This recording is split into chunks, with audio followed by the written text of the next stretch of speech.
Hey everyone, today I'm going to show you how to build a touch-free hydration system that's somewhat portable. So the first thing we're going to need is a 55-gallon drum, and this particular drum came from our local brewery, and what was in it was a alcohol-based lime extract that was used to make beer. So the barrel would be considered food grade. The best thing to use would be a food grade barrel versus something that had chemicals or oil or whatever in it, because even though I've washed this thing out like 5 times, it still has a small taste of lime in it, which actually tastes pretty good. So you want to start with a food grade barrel. You want to make sure that they come with these white caps. These caps are called bungs, which is kind of a weird name, but that's what they are, is bungs. So we got our barrel. Next thing we're going to need is a foot pump. Foot pump I got off of Amazon. It was about 88 bucks. They're called galley pumps. They're used in boats to provide water to a sink, toilet, whatever, but it's basically a foot operated pump. And like I said, it was $88 on Amazon. The next thing we're going to need is some water hose tubing. This is 1/2 inch. Again, I got it on Amazon, 1/2 inch inside diameter. It's a 10-foot roll. It costs about 10 bucks. We're going to need some screws to hold down the pump to this plate. Now this plate, I happen to use a piece of aluminum, but you could use wood or anything you have. The pump is going to be mounted here, and then the balance of this plate is going to be under the barrel for weight, so that this doesn't rock. So I was fortunate to get this aluminum, but you could use wood. The plate measures about 9 inches by 20 inches. It could be longer if you needed to, but that's a good size. Here I have a piece of bungee. I think it's about 66 inches long. I just got this at my local hardware store. In fact, all of this minor stuff I got locally at my Ace Hardware. This bungee is going to be used to hold the gooseneck onto the barrel. And like I said, 66 inches. And then I got a clasp, and I'll show you how to tie that together here in a few minutes. Probably the key component, or one of the key components, is a bulkhead fitting. What this does is allows us to go through the barrel without causing leaks. I think it's about $6 at the hardware store. And then we also have a 1/2 inch hose fitting that's going to end up going on this, and this will be our supply line going to our foot pump. We also have a 3/4 inch elbow that's going to be used for vent. We have a couple hose clamps. We have a female hose connector or hose repair that has a 1/2 inch diameter barbed end on it. We have a garden hose cap. And then we have a quick disconnect hose system. And your Ace Hardware or any place like that would have them, but it's basically a quick disconnect system. So you're going to need the large female part and then 2 male pieces.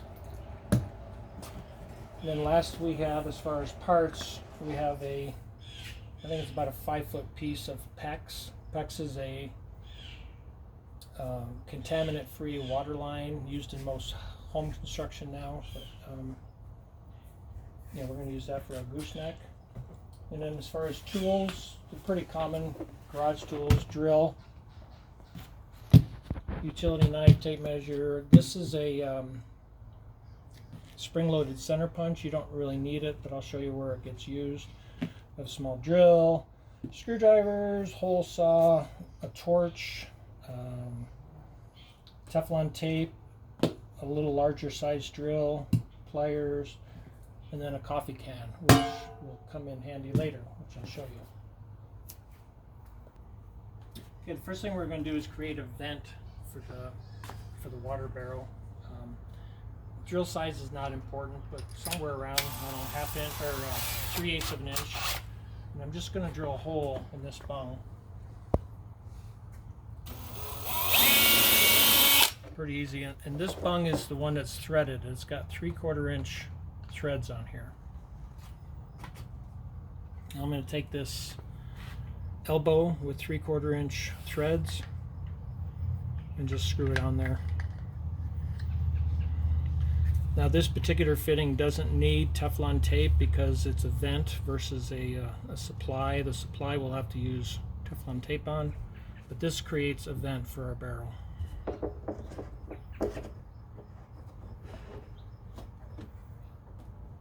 And this should never have to come off, so you can tighten that down pretty good. Next thing we're going to need to do is put a hole in the back of the barrel for the bulkhead fitting. So I have a hole saw here.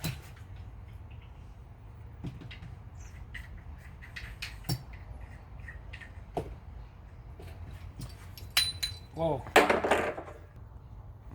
Hole saw is roughly the same diameter of the bulkhead fitting that is going to go through the barrel. I think this one is 1.25 inches.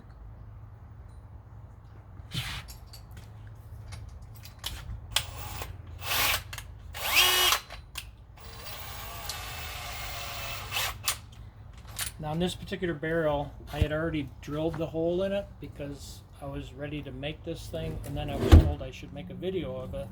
So I am going to pretend to drill another hole even though it's already there.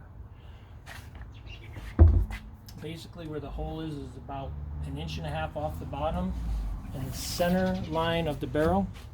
So we would just, easiest hole I've ever drilled. Pause. This next part is a little tricky, but if you have some patience or maybe even a better idea, go for it. Basically what we're going to have to do is feed this through one of the bung holes and bring it through from the backside of this hole. So what I've done with the other one that I've created is taken some duct tape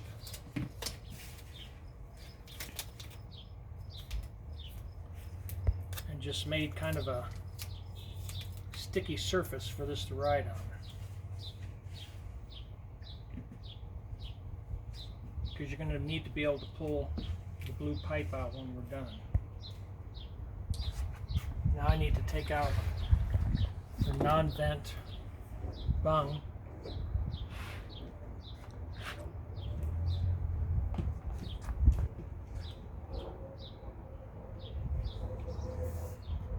Very carefully and very patiently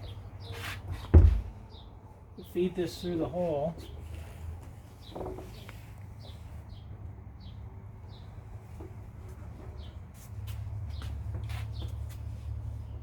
Attempt to get it through the other hole.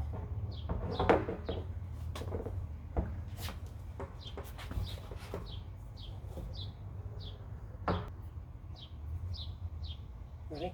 Hmm? Yep. Hmm? Okay.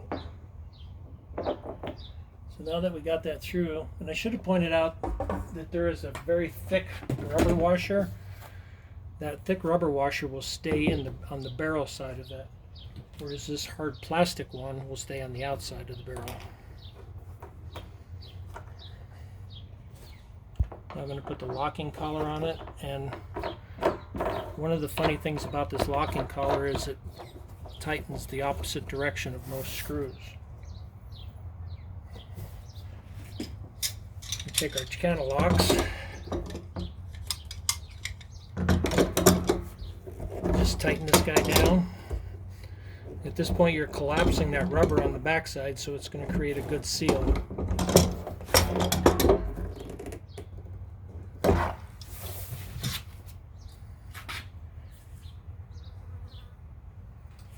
Next thing we're going to do is take our 1/2 inch elbow, has 1/2 inch threads, 1/2 inch barb, and we're going to put some Teflon tape on here just to prevent leaks.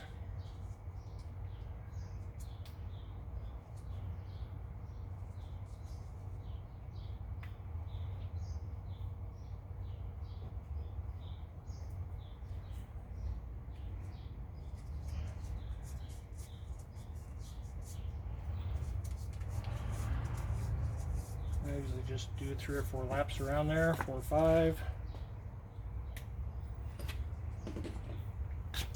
Now we can thread this in, and what we want it to end up as is straight up and down.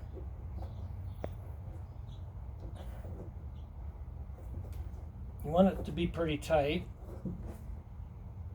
There we go.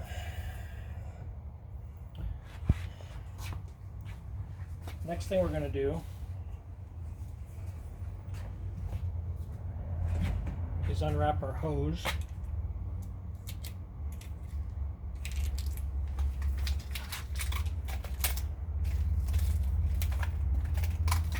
We're going to cut about maybe a 4-inch piece. Doesn't have to be exact.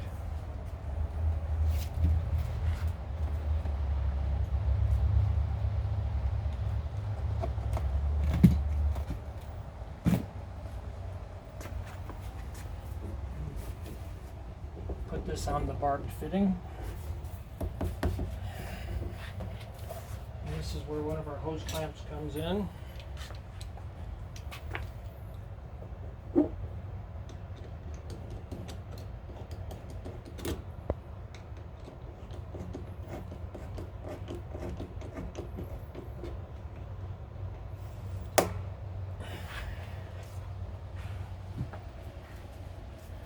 Now we're going to take our garden hose repair with the 1/2-inch barbs. I'm going to first put the hose clamp on, and then I'm going to put this guy in here.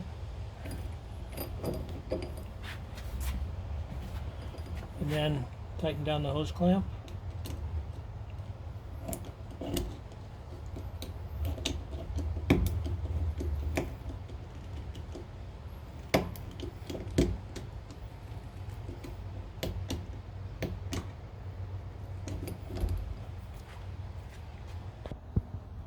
Right, so at this point, I realized that I got the wrong fitting for this. Instead of being a female hose repair, it needs to be a male hose repair. So I've removed the female, and now I'm going to put the male on. Hopefully, you watch the whole video before you go out and buy your parts.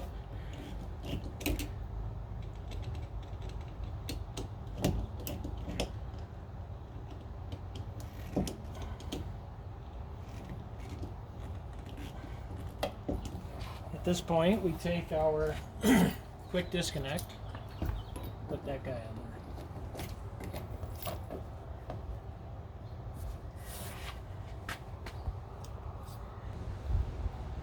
Alright, next thing we're going to do is we're going to mount the foot pump to our plate. Like I said, this can be wood, can be aluminum, anything that's got some sturdiness to it. I'm going to mark where the holes go.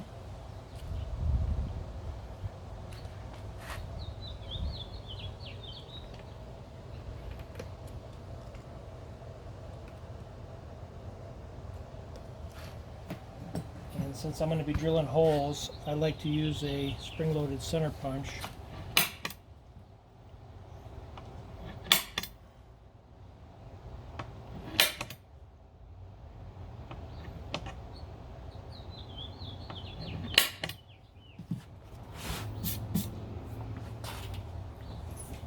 Now we're going to take a drill that's roughly the same size as our screws.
Alright, so we're going to put our screws through.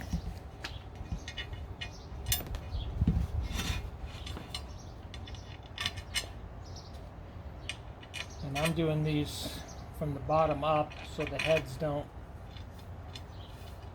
rub on the surface too much. Surface of the concrete or whatever you're using.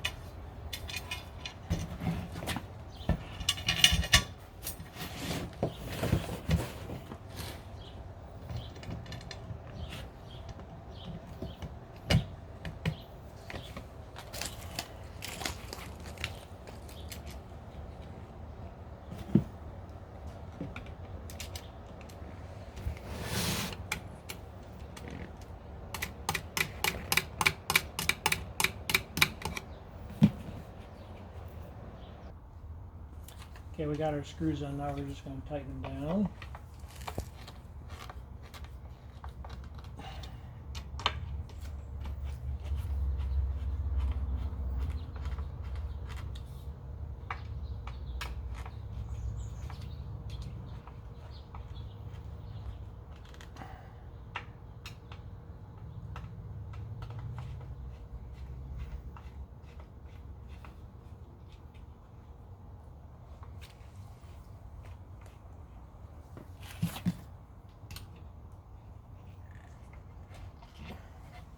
Okay. Pull these caps off. Okay.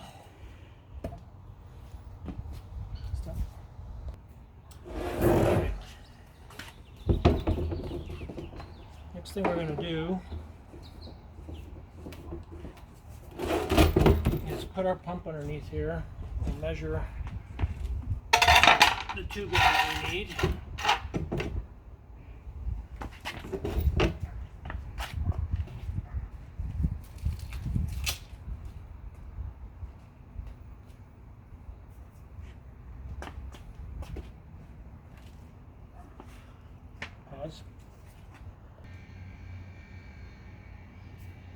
Alright, so earlier I mentioned that I needed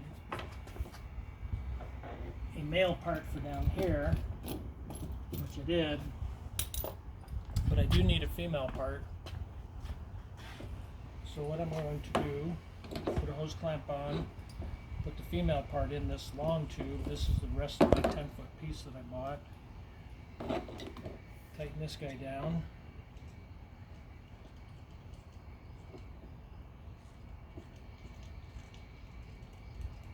Now in here I'm going to put one of our quick disconnect fittings.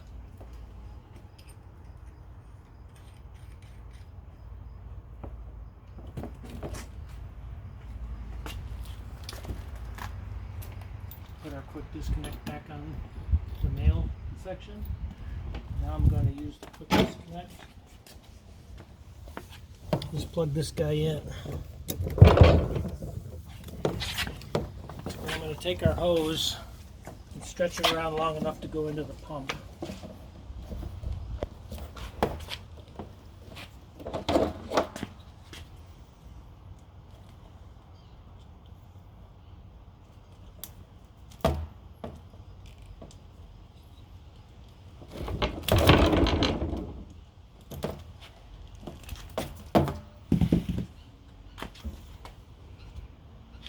And I'm going to take the hose.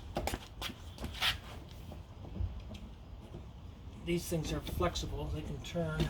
I'm just going to put this guy here.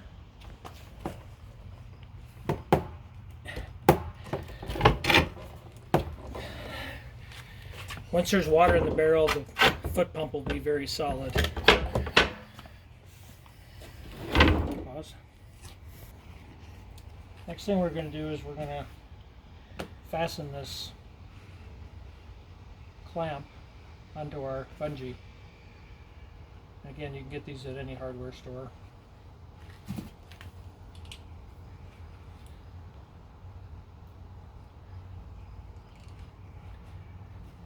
It basically closes, it's made out of metal, it closes up so the bungee becomes solid. Take our bungee and we're going to put it around our barrel. You want it to fit tight because it's going to be holding up our gooseneck.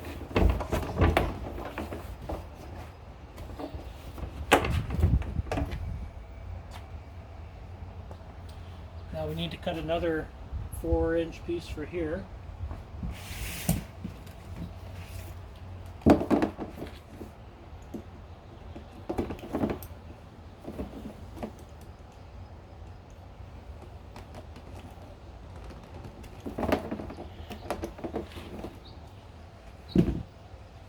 Install that on here.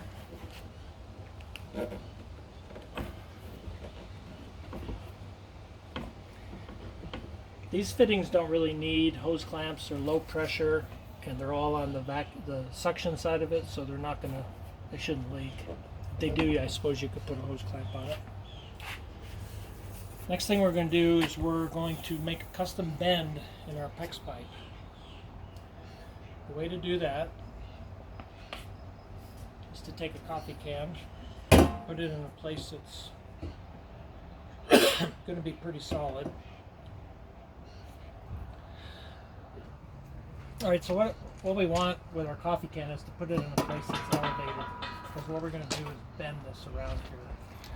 We're going to heat it first with a Bernzomatic torch.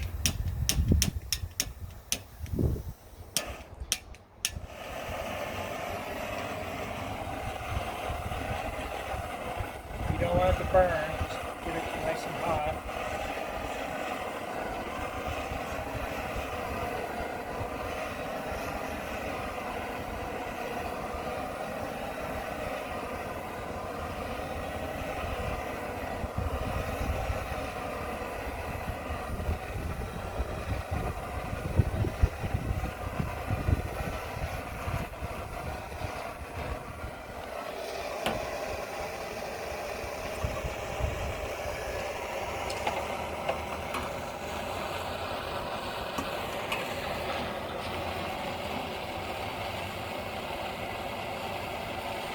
By bending it around the coffee can, it allows it to have a nice slope to it without kinking it.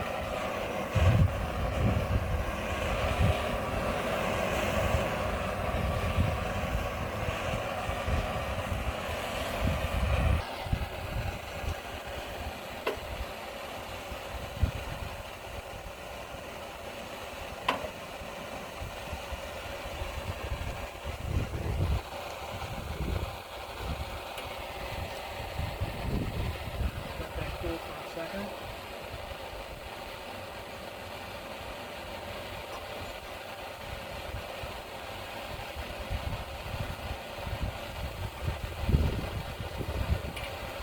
If you don't use a coffee can, it will try to kink, like so. Don't use the coffee can.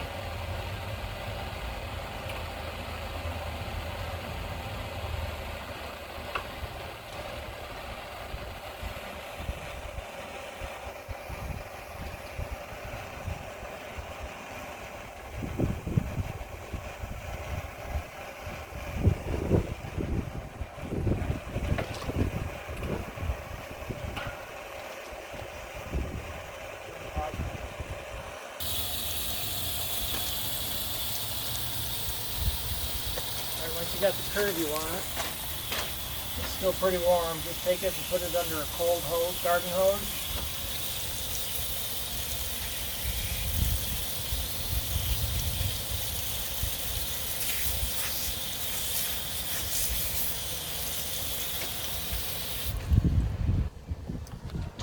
There we go, we got our gooseneck. If you don't like the curve of it, you can reheat it and do it again.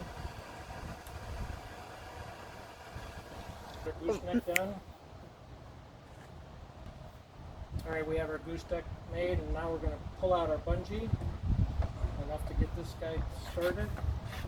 We're going to take it down into this pipe.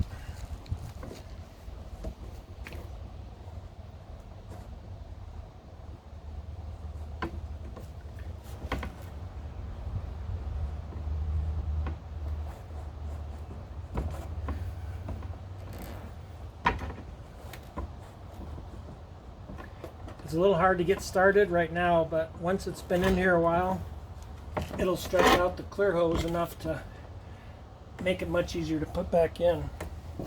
At this point too, you can move your gooseneck however you want it. We usually have it off to the side. Now all that's left is to fill it with clean drinking water and pump away. Alright, here's our finished product. This is a different pump, but this was my first version. And basically all you have to do is pump it this deep, and out comes your water. A few other things to keep in mind is when we fill this, we use a hose that's intended for drinking water. It's for campers and RVs. It's free of any chemicals or residues that may cause harm to a person, so it's about 25 bucks. When you're dismantling this for transport, we're going to take that garden hose cap that we had and attach it to another quick disconnect. And this will become our cleanliness cap for when we're not using the barrel. So we'll quick disconnect it here and put a cap on there. And there you have it. This is instructions on how to make a homemade hydration barrel. Good luck.